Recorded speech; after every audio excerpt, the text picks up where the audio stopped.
할렐루야. 오늘 이 새벽에도 또 말씀과 기도로 하루를 시작하는 여러분 가운데 주님의 크신 사랑과 내가 함께 하시기를 축복합니다.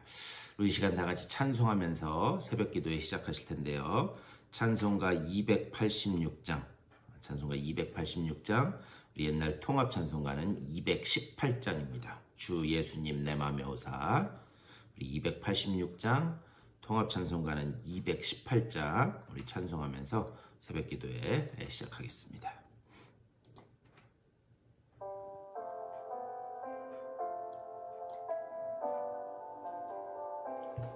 주 예수님 내 맘에 오사 날 붙들어 주시고 내 마음에 새 힘을 주사 늘 기쁘게 하소서. 사랑의 주 내 마음속에 찾아오서 내 모든 죄 사하시고 내 상한 맘 고치소서. 주 예수님 내 맘에 오사 내 소원 다시고 내 무거운 짐 맡아주사 참 평안을 주소서. 사랑의 주 내 마음속에 찾아오서 내 모든 죄 사하시고 내 상한 맘 고치소서. 주 예수님 내 맘에 오사 날 정결케 하시고 그 은혜를 내 맘에 채워 늘 충만케 하소서. 사랑의 주 내 마음속에 찾아오사 내 모든 죄 사하시고 내 상한 맘 고치소서. 주 예수님 내 맘에 오사 내 길 인도하시고 주 성령을 내 맘에 채워 늘 충만케 하소서. 사랑의 주 내 마음속에 찾아오사 내 모든 죄 사하시고 내 상한 맘 고치소서.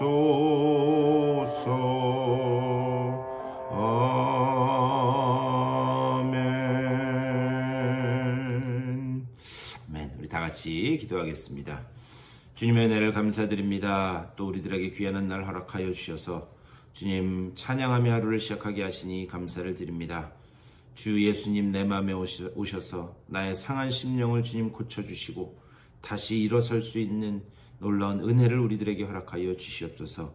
주님이 찾는 심령은 상한 심령이라고 말씀하신 것처럼 오직 아버지여 우리가 상하고 무너진 심령이지만 주님의 그 은혜의 보좌 앞으로 나왔사오니 주님께서 우리에게 베풀어 주시는 그 놀라운 은혜로 다시 한번 힘을 얻고 새롭게 결심하는 귀한 시간 될 수 있도록 복내려 주시옵소서. 오늘 이 아침에도 말씀을 들을 때에 말씀 가운데서 주님의 뜻이 깨달아지게 하여 주시고 또 그대로 순종하며 살아가 주님께서 함께 하시는 그 놀라운 은혜를 맛보는 귀한 시간 되게 하여 주시옵소서. 감사하고 우리 주 예수 그리스도의 이름으로 간절히 기도드리옵나이다. 아멘. 우리 오늘 12장 말씀 보시겠습니다.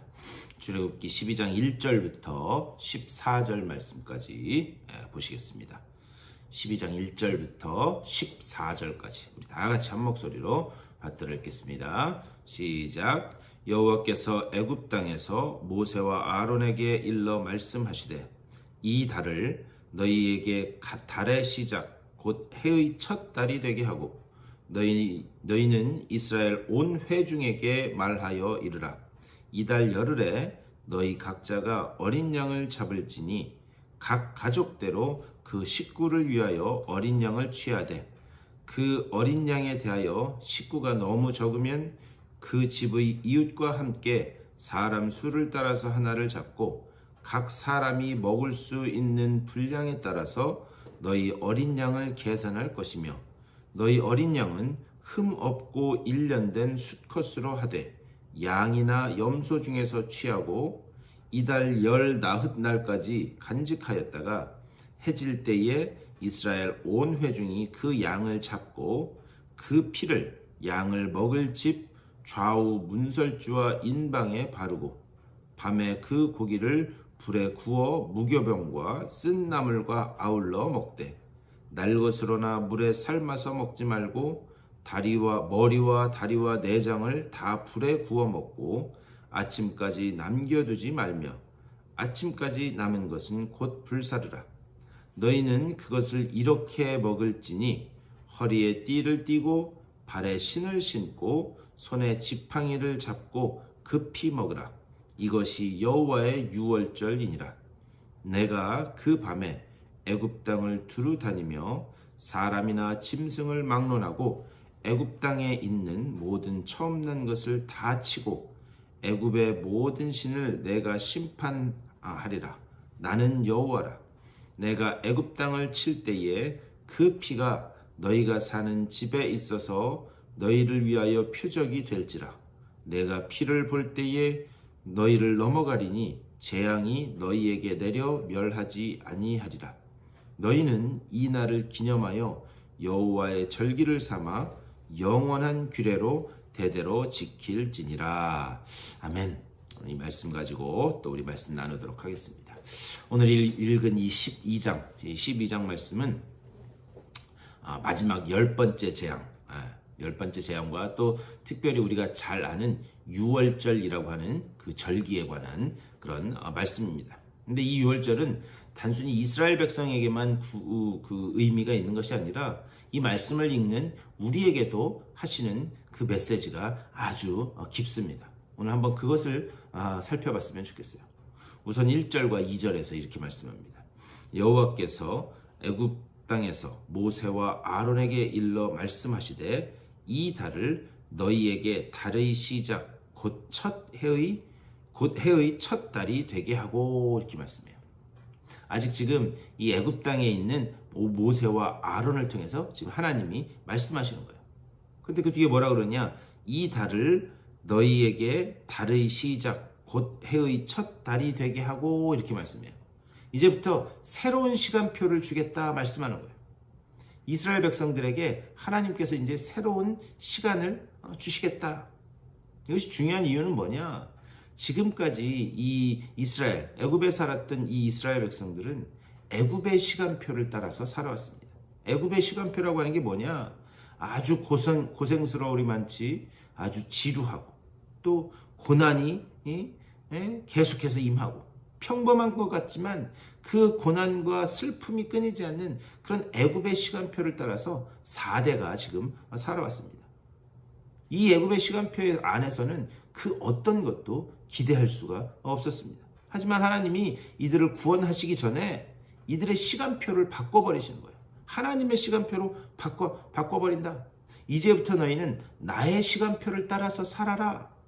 그 메시지를 하나님께서 분명하게 주시기 위해서 이 달을 곧 해의 첫째 달, 첫 번째 달로 너의 시간표를 완전히 바꿔버려라. 이렇게 말씀하는 거예요. 이것이 바로 그 시간표를 새로 주시는 그 이유입니다. 그러면서 3절에서 이렇게 말씀해요. 너희는 이스라엘 온 회중에게 말하여 이르라. 이달 열흘에 너희 각자가 어린 양을 잡을지니 각 가족대로 그 식구를 위하여 어린 양을 취하되. 여기에서 이 3절에서 키워드는 어디 있냐면 어린 양이 아니라 온 회중이라는 단어에 이 포커스가 맞춰져 있습니다. 왜 온 회중? 이것이 왜 중요한 단어인가? 이 온 회중이라고 하는 이 히브리어 단어는 이곳에서 성경 전체에서 이곳에서 가장 처음 나와요. 그리고 가장 처음 나오고 이제 이 이후로 이 출애굽기 저 뒤로 갈수록 또 그 뒤에 무슨 신명기부터 시작해서 계속해서 여호수아 갈 때까지 이제 수백 번이 넘게 나오는 그런 단어입니다. 그런데 이 회중이라는 단어는 왜 중요한가? 하나님이 이스라엘을 어떤 한 집단으로 보시는 것이 아니라 이제부터 너희는 내가 예배 공동체로 따로 부른다라는 그런 의미가 담겨 있는 게 이 온 회중이라고 하는 그 단어의 본래 뜻입니다. 이제는 너희를 예배 공동체로 부른다. 하나님이 너희들을 위해서 예배 받기를 원하신다. 그것을 지금 상징하는 거예요. 그리고 내가 너희들로부터 예배 받기를 원하니 이제부터 너희가 나를 경배할 수 있는 그 예배 공동체로 만들어 가겠다라고 하는 하나님의 의지가 담겨 있는 그런 표현입니다. 그래서 이 온 회중, 이제 너희는 세상 다른 집단과 다르다. 내가 너희를 따로 구별한다. 예배 공동체로 불렀다. 지금 그것이 이 온 회중이라고 하는 단어에 담겨 있는 그런 뜻이에요. 그런데 여기에 반드시 전제돼야 되는 것이 있습니다. 예배 공동체로 나아가기 위해서는 반드시 어린 양의 죽음이 전제돼야 된다라고 하는 그런 말씀이에요. 그래서 5절에서 이렇게 말씀합니다. 너희 어린 양은 흠 없고 1년 된 수컷으로 하되 양이나 염소 중에서 취하고. 그 어린 양의 죽음이 전제돼야 되는데 그 어린 양은 흠이 없어야 된다. 왜 그런가? 제물로 드려져야 되기 때문에 흠 없는 것으로 드려라. 그래서 나중에 이게 어떻게 되는가? 흠 없으신, 죄 없으신 그 우리 주님이 우리를 대신하여 죽으시는 대속의 사건으로 나타나는 거예요. 우리가 흔히 우리 주님은 우리를 위하여 죽으셨다라고 그렇게 이야기하는데 사실 우리를 위하여 죽은 게 아니라 우리를 대신하여 죽으신 거예요. 우리를 위하여라고 하는 말은 이게 그런 오해의 소지가 있습니다. 우리는 별로 그렇게 원하지 않았는데 그냥 우리 위해서. 그런데 우리를 대신하여 죽었다라는 말은 뭐냐? 내가 죽을 자리인데 내가 죽어야 할 그 자리에 예수님께서 대신하여 죽으셨다. 그래서 우리를 대신하여 흠 없는 어린 양이신 예수 그리스도가 스스로 제물 되셔서 십자가에 달려 돌아가셨다. 근데 거기 지금 5절 말씀해 보면 수컷으로 잡으라라고 그렇게 말씀하고 있어요. 이 수컷으로 잡으라고 하는 것은 당시 히브리인들의 이 개념을, 문화를 좀 이해할 필요가 있습니다. 히브리인들은 여자들이 아무리 많아도 남자가 한 명 있으면 그 남자 한 명이 전체를 대표합니다. 이게 무슨 남녀 차별 아니냐. 근데 여기에는 구원을 설명하기 위한 아주 중요한 그런 개념이 숨겨져 있어요. 우리 주님께서 부활의 첫 열매 되셔서 우리의 구원을 완성하셨습니다.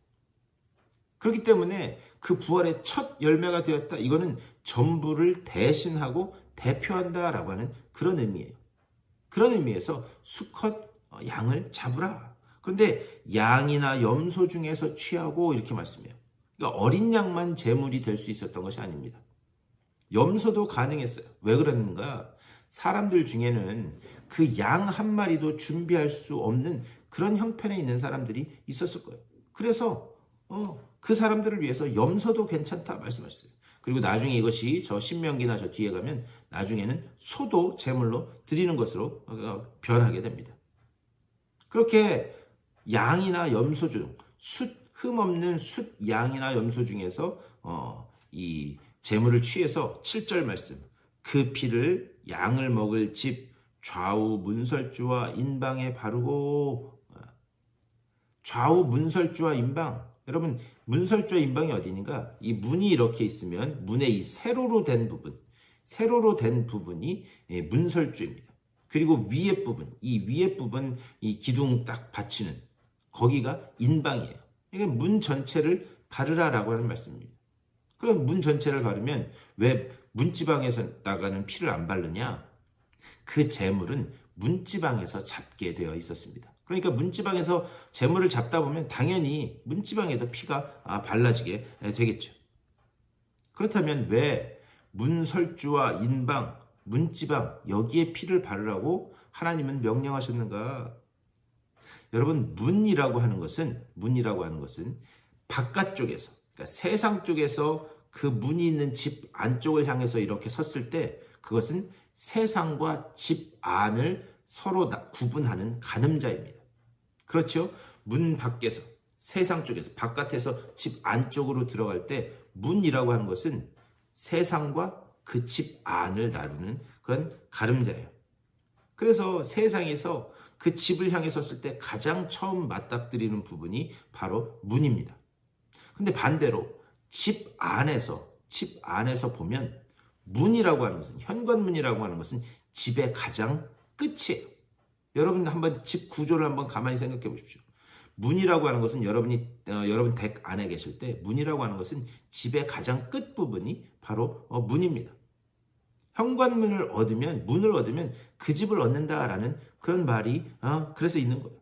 이것이 의미하는 것은 뭐냐? 이곳에 피가 발라지고 이 피가 발라진 그 집만은 그 하나님의 공동체만은 하나님의 심판과 죽음이 절대 손대지 못한다. 그래서 그 심판이 지나간다. 그래서 영어로는 Passover, 그걸 한자로 바꿔서 유월절이라고 하는 절기가 그래서 생기게 된 거예요. 그러니까 하나님의 백성으로 부름받은 그 우리들은 하나님의 그 은혜로 죽음이 넘어가게 된다. 이것은 단순히 우리의 육체의 죽음을 이야기하는 게 아닙니다. 우리의 영혼이 그 주님의 은혜로 구속받은 백성들은 주님과 영원히 산다라고 하는 그 소망을 우리에게 주셨다라고 하는 그런 말씀이에요. 그렇다면 그 하나님의 백성으로 부름받은 그런 우리들의 첫 번째 사명은 무엇인가? 이제 영원한 사망에서 노임받은 어린 양의 그 구속의 피로 구원받은 우리들이 하나님을 향해서 해야 될 그 첫 번째 사명은 무엇인가? 아까 온 회중 거기에서 말씀드렸지만 이제부터는 하나님을 예배하는 그 예배 공동체로 부르셨다라고 하는 것. 하나님을 예배하는 것이 우리들의 사명이다라고 하는 그런 말씀이에요. 우리를 예배하는 백성을 만들기 위해서 하나님이 우리를 부르셨고 그리고 대속하셨다는 거예요. 그러니까요, 예배는 아무나 할 수 있는 게 아닙니다. 여러분 요한복음 4장에도 보면은 우리 주님께서 그렇게 말씀하세요. 하나님이 여전히 지금 예배하는 자들을 찾으신다 이렇게 말씀하고 있어요.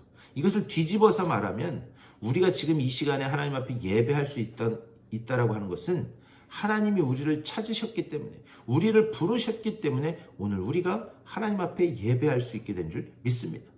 그러니까 우리는 부름받은 자녀다라고 하는 그 놀라운 은혜가 또 그 속에 있다라고 하는 사실이에요. 그러면서 8절에서 이렇게 말씀합니다.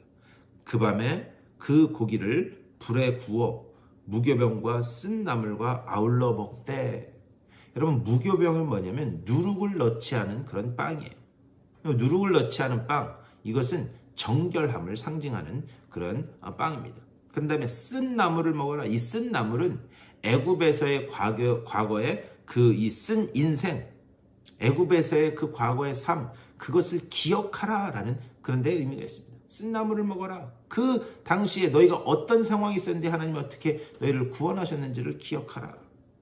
그래서 이 헬라어의 감사라고 하는 단어, 그 감사라고 하는 단어는 그 어근을 무엇과 같이 하냐면 기억하라라는 것과 같이. 그러니까 감사와 기억은 같은 의미다 이렇게 말씀드릴 수 있습니다.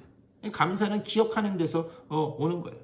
하나님이 은혜와 사랑을 가지고 우리를 인내하셨고 우리를 사랑하셨고 우리를 인도하셨다라는 게 기억이 돼야, 그래야 우리가 하나님 앞에 감사할 수 있다라는 사실입니다. 그런데 이 신명기에서도 그렇고 시편에서도 그렇고 계속 당신의 백성들을 향해서 하나님이 책망하신 바는 무엇인가? 너희가 잊었도다. 하나님의 그 은혜를 잊었도다. 중요한 것은 무엇인가? 우리가 어린 양의 그 보혈의 공로로 구원받은 그런 백성들이 되었다면 이제 우리는 하나님의 시간표를 따라 사는 사람들이 되어야 하는 줄 믿습니다. 이제 내 인생의 시간표가 아니라 하나님의 시간표에 맞춰서 살아가야 된다. 하나님의 시간표를 따라 사는 존재는 예배를 위해서 부른 존재이다. 오늘 12장에서 하시는 말씀이 바로 그 말씀이에요. 그렇기 때문에 삶이 예배가 되고 예배가 삶이 되는, 그래서 사람을 통해 하나님의 영광을, 나의 삶을 통해 하나님 앞에 영광 올려드리는 존재가 되어야 된다라고 하는 사실을 오늘 말씀을 통해서 우리는 볼 수가 있습니다. 이것을 잊으면 우리는 감사할 수 없다는 거예요. 오늘 이 아침에도 기도하실 때 어린 양의 보혈의 공로로 구원받은 그런 백성으로서 마땅히 하나님 앞에 예배하는 삶으로, 그 은혜를 기억하고 감사하는 삶으로 나아가게 하여 주시옵소서. 이렇게 기도하심으로 오늘도 주님이 주시는 놀라운 은혜를 맛보시는 여러분의 삶 다 되시기를 주님의 이름으로 간절히 축원합니다. 오늘 말씀을 생각하면서 그 믿음 내게 허락하여 주시옵소서. 또 교회를 위해서, 또 아픈 분들 위해서, 그리고 여러분들의 개인적인 기도의 제목들을 놓고 기도하시고 삶의 자리로 돌아가시도록 하겠습니다. 우리 다 같이 한 목소리로 기도하며 나아가겠습니다. 우리 주님의 크신 사랑과 은혜를 감사드립니다. 아버지, 오늘 이 아침에도 말씀과 기도로 하루를 시작하게 하시니 감사를 드립니다. 주여, 주님께서 우리를 예배의 공동체로, 아버지여, 주님을 예배하는 그 백성으로 만들기 위하여 우리를 부르신 줄 믿습니다.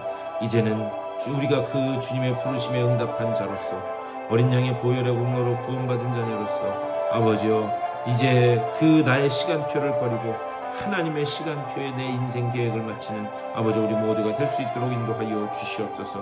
아버지, 나의 시간을 주님의 시간에 마치고 주님의 뜻에 내 뜻을 일치시키게 하여 주시고, 아버지, 정말 그 가운데 우리를 통하여 예배받기를 원하시는 그 주님의 뜻을 따라서 우리의 삶을 통하여 하나님을 예배하는 주의 귀한 자녀들 다 되게 하여 주시옵소서. 아버지여, 늘 우리와 함께 하시고 예배할 수 있게 하여 주시고, 또한 우리를 참으시고 인내하시며 또 우리를 이끌어 가시는 아버지여, 그 은혜를 기억하게 하여 주시고, 그 기억 속에 하나님께 온전히 감사와 영광을 올려드리는 우리들의 삶이 될 수 있도록 또한 인도하여 주시옵소서. 아버지여, 우리 교회가 아버지여 그런 예배 공동체가 되게 하여 주시옵소서. 아버지, 정말 주님의 뜻 안에서 하나로 뭉쳐져서 머리 대신 그 주님을 바라보며 각자 지체된 자들로서 우리가 한 몸 되었음을 감사하며 아버지여, 주님 앞에 온전히 예배하는 예배 공동체로 나아갈 수 있도록 인도하여 주시옵소서. 하나님께서 계속 우리 교회 주변에 구원하시고자 작정한 분들을 주님 보내주시고, 아버지여, 그들과 함께 하나님을 예배하며 우리 교회가 하나님 기뻐하시는 믿음의 공동체로, 예배 공동체로 나아갈 수 있도록 인도하여 주시옵소서. 무엇보다 아버지여, 우리 교회 안에 여러 가지 육체의 질병으로 인하여 고통 가운데 있는 이들이 있습니다. 그들을 불쌍히 여겨주시고, 아버지여, 그들을 찾아가시사 아버지, 정말 주님께서 그들을 온전히 회복시켜 주시고, 아버지여, 다시 주님께 예배하는 자리로 나와 하나님께 기쁘게 예배할 수 있도록 아버지여, 주님께서 그들을 붙들어 주시고 주님 인도하여 주시옵소서. 주님 주시는 건강으로 다시 설 수 있도록 주여 인도하여 주시옵소서. 아버지여, 영적으로나 육적으로나 아버지여 그 마음에도 아버지여 상한 심령들이 있다면 하나님이 다시 살리시고 회복시키시는 귀한 역사를 맛보게 하여 주시옵소서. 오늘 하루도 기도로 시작한 주님의 귀한 백성들입니다. 한 분 한 분 찾아가시고 주님 위로하시고 용기 주셔서 오늘도 주님 주시는 말씀으로 온전히 일어서는 자들의 삶이 될 수 있도록 주여 붙잡아 주시옵소서. 주님께서 함께하여 주시옵소서.